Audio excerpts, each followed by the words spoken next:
Salut tout le monde, on se retrouve aujourd'hui dans une nouvelle vidéo et j'avais envie de vous faire aujourd'hui une sorte de revue comparative.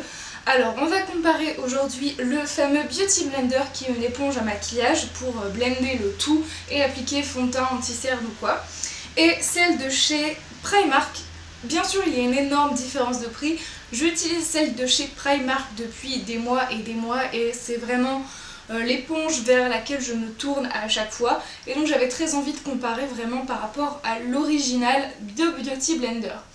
J'ai pris le rose et non pas le rouge, le noir rose, parce que des fois il y a des petites variantes. Des fois il y a des petites variances entre les Beauty Blender officiels et les gens ne pensent pas forcément la même chose. Donc j'avais vraiment envie de prendre l'original. Je l'ai vite fait tester mais j'ai pas vraiment comparé les deux. Donc c'est parti, c'est ce qu'on va faire aujourd'hui. J'ai déjà hydraté mon visage avec la crème Céleste de chez Lush, dont je racle le fond de peau d'ailleurs. Donc avant de commencer, on va parler des prix. L'original de Beauty Blender est à 16,90 € et peut se retrouver chez Sephora et sur plein d'autres sites de revente de produits de maquillage, alors que celle de chez Primark n'est vendue que chez Primark et ne peut pas être vendue en ligne quasiment. Donc le prix, celle-ci de chez Primark vaut à peine 1,50 €, maxi 2 €, des fois elle est soldée, des fois pas. Alors que le Beauty Blender original est à environ 16,90 € il me semble. Alors bien sûr l'original est beaucoup plus cher, à voir s'il vaut le coup par rapport au prix, par rapport au résultat. Je suis assez sceptique au départ puisque je ne pense pas que ça va avoir un effet assez miraculeux pour me faire oublier la différence de prix. Donc on va voir. Pour ce qui est de la texture, alors clairement il y a une réelle différence. Je trouve que le Beauty Blender de chez Primark ressemble un peu plus à ce qu'on trouve dans le commerce en mode pas cher. Si vous utilisez une éponge de chez Claire's, de chez Kiko, notamment j'avais la petite violette qui ne font pas H24 il me semble, c'est pas de la collection permanente. Mais celle-ci est un petit peu plus dense je trouve et elle a un petit effet un peu collant. Je sais pas comment vous expliquer ça mais c'est une sorte d'éponge assez dense, collante et ça n'a pas du tout le même effet que celle-ci. Celle-ci semble très sèche, beaucoup plus aérée dans la construction de l'éponge en fait. Et on a l'impression qu'elle va beaucoup plus gonfler. Bien évidemment il faut l'utiliser mouillée et non pas sèche, même si je vous avouerai ça m'arrive de temps en temps d'utiliser les éponges de façon sèche quand vous n'avez pas le temps ou quoi. C'est un peu relou donc voilà pour ça. Niveau taille, le Beauty Blender sec est un peu plus petit que celle de chez Primark, l'éponge, mais c'est pas forcément exceptionnel et je pense à première vue que le Beauty Blender va plus gonfler que celui de chez Primark, donc ce sera peut-être moins pratique pour faire l'anti-cerne. Pour ce qui est du produit en soi, on va commencer avec le fond de teint et j'utilise le All Nighter de chez Urban Decay en teinte 0.5, c'est la plus claire possible. Donc on va passer au crash test. J'ai commencé par mouiller mes éponges et comme vous le voyez là c'est assez évident, l'éponge de chez Primark n'a pas vraiment grossi et a toujours cet effet un petit peu collant, genre elle est vraiment moins molle que le Beauty Blender qu'on pourrait vraiment écraser jusqu'au bout quasiment. Ça me fait un peu penser aux éponges de magie, les balles magiques, si vous faites de la magie peut-être que vous voyez à peu près la texture. Et celle de chez Primark est quand même très dense. Donc je vois pas l'intérêt non plus de mouiller excessivement celle de chez Primark parce que ça ne change pas grand chose. Alors que le Beauty Blender carrément si ça change vraiment la chose. Donc il est assez énorme par rapport à mon visage. Franchement pour l'anti-cerne ça fait un peu peur. Mais bon on va voir. Je vais commencer par maquiller le côté droit avec le Beauty Blender de chez Primark. Donc ce que je fais moi c'est que j'applique directement sur mon Beauty Blender en petite quantité pour pas que ça applique tout le produit à un endroit et le reste ailleurs. Mais voilà, je vais avoir un peu de mal à le doser par contre parce que pour que la moitié du visage c'est assez perturbant. Clairement, je sais pas comment je vais faire pour le nez en fait, maintenant que j'y pense. Donc je vais commencer par blender tout ça. Comme vous voyez j'en ai vraiment pas mis beaucoup là tout de suite. C'est vrai que j'aurais pu en mettre plus et je pense que je vais en remettre parce que j'ai été vraiment pas très généreuse.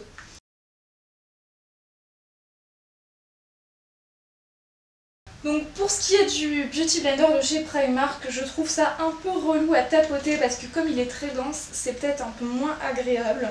Moi j'ai l'habitude de ce rendu là puisque c'est celui que j'utilise tous les jours depuis des mois et c'est celui que je rachète. Faut dire aussi le prix est vraiment très avantageux. J'avais testé celui de chez Yves Rocher il y a longtemps. Pourquoi j'en ai remis? Je ne sais pas. Tant pis. Celui de chez Yves Rocher, et j'avais été satisfaite au début et puis finalement un peu déçue. C'était l'éponge physionomiste, elle n'avait pas vraiment la forme comme ça ovale du Beauty Blender classique.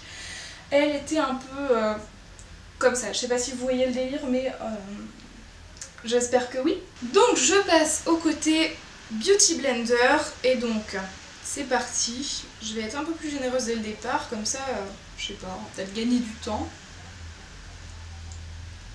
Donc à première vue c'est beaucoup plus humide sur la peau et un peu plus agréable parce que c'est plus mou, effectivement. Après à voir au rendu, parce que là je me rends pas vraiment compte vu que le miroir est quand même à 1 mètre de moi.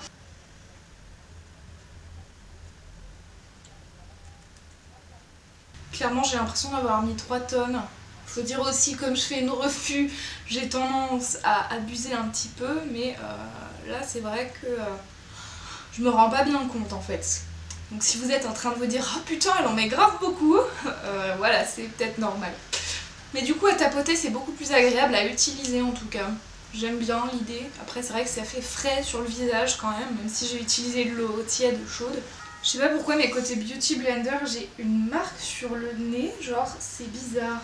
Alors que le côté Primark, j'ai pas eu besoin de regarder et là je suis assez satisfaite. Donc si vous voulez vous maquiller à la ZUP sans miroir, va falloir être un peu plus patient avec le Beauty Blender qu'avec celui de chez Primark. Et bon, on va passer à l'anti-cerne tout simplement. Donc j'utilise celui de chez Sephora en teinte numéro 6. Donc il est assez clair, un peu plus clair que le fond de teint je dirais, mais moi ça me convient bien.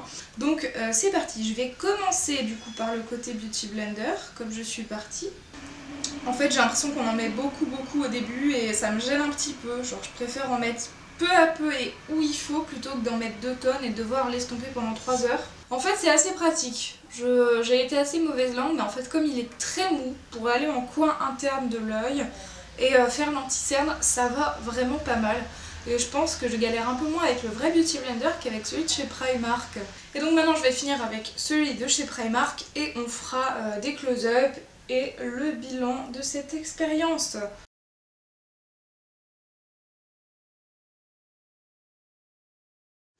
Donc, bilan de cette expérience, je suis... Oula, ça y est, je perds le Beauty Blender. Je suis désolée d'avance puisque je viens de me rendre compte que le cadrage est pas super joli, flatteur par rapport à la vidéo. Mais comme c'est des premières impressions crash test, je ne vais pas refilmer tout simplement parce que petit 1, je n'ai pas le temps. Et petit 2, ce serait plus vraiment un crash test et je saurais déjà à quoi m'attendre, donc ce serait dommage.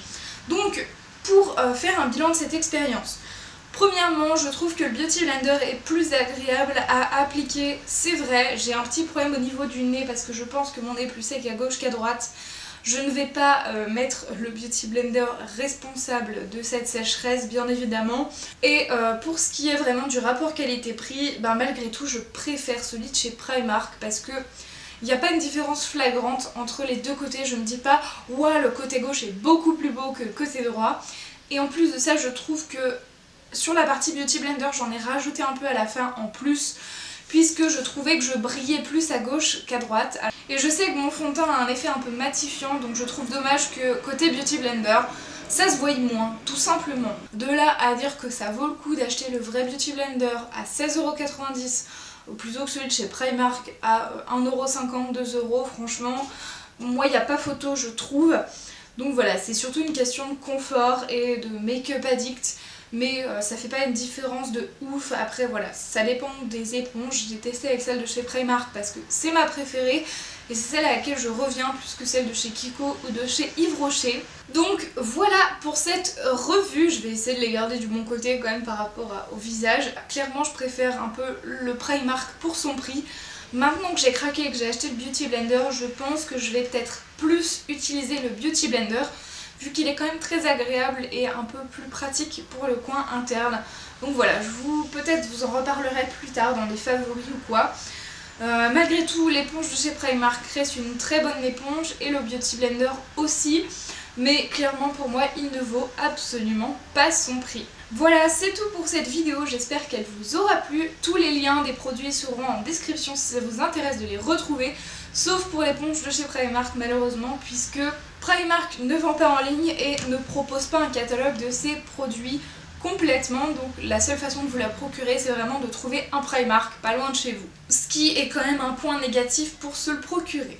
Donc voilà, c'est tout pour cette vidéo, j'espère que ça vous aura plu. N'hésitez pas à me dire en commentaire ce que vous pensez de la vidéo et aussi du Beauty Blender officiel si vous avez eu la chance de le tester.